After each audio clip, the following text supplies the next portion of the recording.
Guys welcome back to our channel. আজকে হচ্ছে আমাদের অমৃতসরের ডে 1। তো একটু আগেই আমরা ওয়াঘা আটারি বর্ডারের বিটিং রিট্রিট সেরিমনিটা দেখে এসেছি। সেই ভিডিওটির লিঙ্ক আমি ডেসক্রিপশন বক্সে দিয়ে দিচ্ছি, আপনারা চাইলে চেক করে নিতে পারেন। তো এখন আমরা বেরিয়ে পড়েছি রাত্রিবেলা গোল্ডেন টেম্পল দেখতে আর একটু টুকটাক শপিং করে নিতে। তো এই যে দেখুন আমরা পৌঁছে গেছি এখন পাঞ্জাব ন্যাশনাল ব্যাংকের সামনে। আপনাদেরকে অটোটা ছেড়ে দিতে হবে, সেখান থেকে আপনাদের কিন্তু বাই ওয়াক যেতে হবে গোল্ডেন টেম্পল। তো অটো থেকে নেবেই প্রথমে আমরা একটা ফুচকার দোকান পেয়ে গেলাম। তো এখানের ফুচকা আমরা ট্রাই করে নিলাম। তারপরে আমরা খানিকটা হেঁটে আসার পরে পৌঁছে গেছি, দেখুন এটা হচ্ছে আম্বেদকর চক। আম্বেদকর চকের পরে আরেকটুখানি 5 মিনিট প্রায় হাঁটা পথ, তারপরে আমরা পৌঁছে যাব এই জায়গাটা যেটা হচ্ছে রাজা রঞ্জিত সিং চক। আর দেখুন সকালবেলা আমরা যতটা ভিড় দেখেছিলাম রাত্রিবেলাও কিন্তু ঠিক ততটাই ভিড় আছে। মানে আজকে তো সানডে ছিল আমরা যেদিন গেছিলাম, তো আই থিঙ্ক সেই জন্য বেশি ভিড়। আর এমনিতেও এইবার নাকি খুব ট্যুরিস্ট হয়েছে, প্রচণ্ড ট্যুরিস্টদের রাশ ছিল পুরো গোল্ডেন টেম্পল বা অমৃতসর আমরা যেখানে যেখানে গেছিলাম সব জায়গাতেই। তো এই যে দেখুন এখন আমরা পৌঁছে গেছি গোল্ডেন টেম্পলের কমপ্লেক্সে। তো চলুন ভিতরে যাওয়া যাক।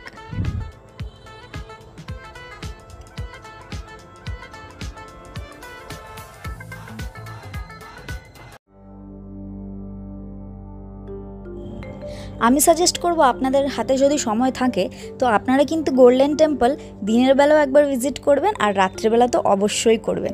দেখুন রাতের এই আলোর মধ্যে গোল্ডেন টেম্পলে কি অসাধারণ লাগছে দেখতে।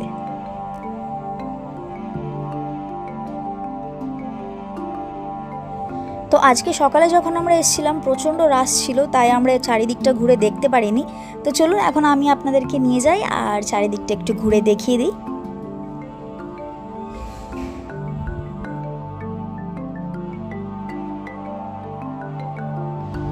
আর এটা হচ্ছে লঙ্গর হলের দিকে যাওয়ার রাস্তাটা। যদিও আমরা লঙ্গর হলে খাইনি, কেন কি আমাদের হাতে সময়টা কম ছিল আর এমনিতেও ওই দিন প্রচণ্ড রাশ ছিল।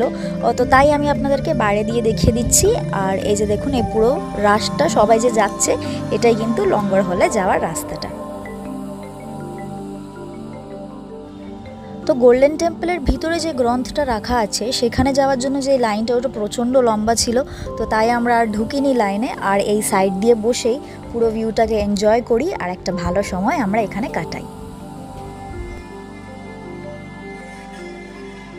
তো অনেকক্ষণ বসার পর আমরা এখানে লাইনে দাঁড়িয়ে পড়ি। এখানে কিন্তু দেওয়া হচ্ছিল একটা সুস্বাদু প্রসাদ, যেটা সুজি আর পিওর ঘি দিয়ে বানানো হয়, খুবই টেস্টি হয়। আর দেখুন লাইনে দাঁড়িয়ে আমরা নিচের দিকে কি দেখতে পাই, এই সুন্দর সুন্দর মাছ।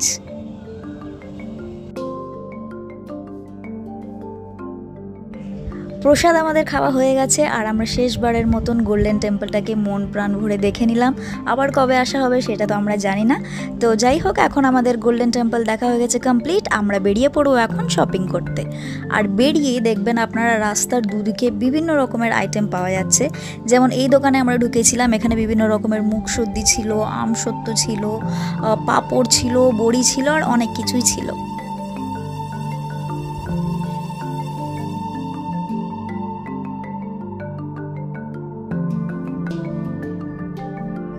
আর এই যে দেখুন এখানে ভর্তি কিন্তু পাঞ্জাবি স্যুটের দোকান, পাটিয়ালা স্যুট, ড্রেস মেটেরিয়াল, জুতি, ব্যাঙ্গলস, তারপরে আরও অনেক রকমের জিনিসই পাওয়া যায় যেগুলো আপনারা আপনাদের প্রিয়জনকে গিফট করতে পারবেন। তো অবশ্যই কিন্তু একটা সন্ধেবেলা আপনারা রাখবেন যেদিন আপনারা পুরো শপিং করবেন, কেন কি এখানে অমৃতসরে আপনারা হিউজ ভ্যারাইটি পেয়ে যাবেন। তো আমরাও এখান থেকে অনেক কিছু জিনিস কেনাকাটা করি। এবার নেক্সট ফুটেজ আসছে পরের দিন সকালের। তো এই যে আমরা সকালবেলা আবার রেডি হয়ে বেরিয়ে পড়লাম, বাসে উঠে পড়েছি। এখন আমরা যাব কিন্তু অমৃতসর থেকে কাটরা। এটা একটা লম্বা জার্নি হবে, তো মাঝখানে আমরা ব্রেক নিয়েই পৌঁছাবো। তো এখন বাজে সকালবেলা 9:30 আর এখন আমাদের গাড়ি ছাড়ছে। তো আমাদের এক্সপেক্টেড যে আমরা 6:30 নাগাদ প্রায় আমরা কাটরা পৌঁছে যাব। তো এই যে দেখুন আমাদের জার্নিটা শুরু হয়ে গেছে। আর রাস্তায় আমরা দেখতে পাই একটা অদ্ভুত ধরনের নাম স্কুলটার, struggling teens public high school. এই স্কুলটার নাম এমন কেন সেটা আমি জানি না, বাট একটু ফানি লাগলো, তো তাই এটার ছবিটা আপনাদেরকে তুলে দেখিয়ে দিলাম।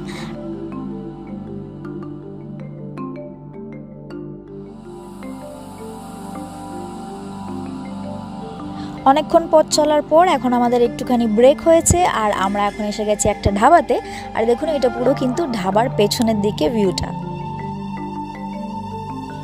এই ধাবাটার নাম ছিল বৈষ্ণব ধাবা, আর এখানে আমরা অর্ডার করে ফেলি তন্দুরি কুলচে আর তার সাথে ছোলে। তারপরে আমরা পনির পরাঠাও অর্ডার করি। খাওয়া দাওয়ার পরে আবার আমাদের পথ চলা শুরু হয়, আর আমরা রাস্তায় দেখতে পাই ইন্ডিয়ান আর্মির বড় বড় ট্যাঙ্ক যাচ্ছে। এখানে আশেপাশে অনেক কটা আর্মির ক্যাম্প আছে, তো সেখানে কিন্তু এগুলো যাচ্ছিল।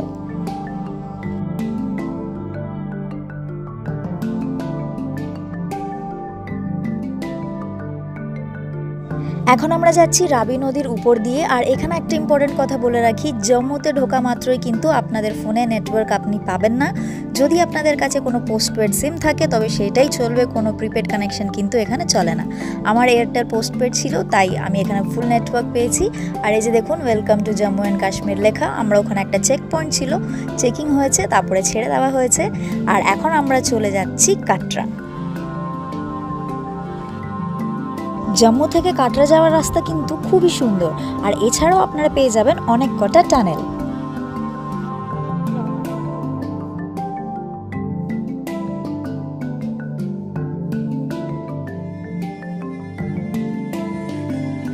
শেষমেশ আমরা মাতা বৈষ্ণো দেবীর যে পাহাড়টা সেটা দেখতে পাই। এই যে সামনে যে উঁচু পাহাড়টা দেখতে পাচ্ছেন, সেখানেই কিন্তু মাতা বৈষ্ণো দেবীজির মন্দিরটা আছে। আরেকটু এগিয়ে গেলে আরও ক্লিয়ারলি দেখতে পাবেন। এই যে দেখুন এখান থেকে দেখা যাচ্ছে আর্ধকুমারী অবধি দেখা যাচ্ছে। আর্ধকুমারী থেকে ওই মাঝখানের জায়গাটা আর্ধকুমারী, আর তার উপরের দিকে গেলে কিন্তু বৈষ্ণো দেবী। তো এখন আমরা যাচ্ছি, এখন হোটেলে চেক ইন করবো, একটুখানি ফ্রেশ হয়ে যাব, আর রাত্রে কিন্তু আমরা হাঁটা শুরু করব।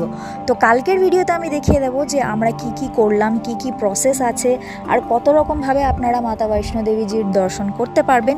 এই সব ডিটেলস কিন্তু এসে যাচ্ছে আমার নেক্সট ভিডিওতে। তো পৌঁছে গেছি আমরা কাটরা, আর এই চার মাথার মোড় থেকে কিন্তু একটুখানি এগিয়ে গেলেই আমাদের হোটেলটা। এই যে হোটেল ঈশান।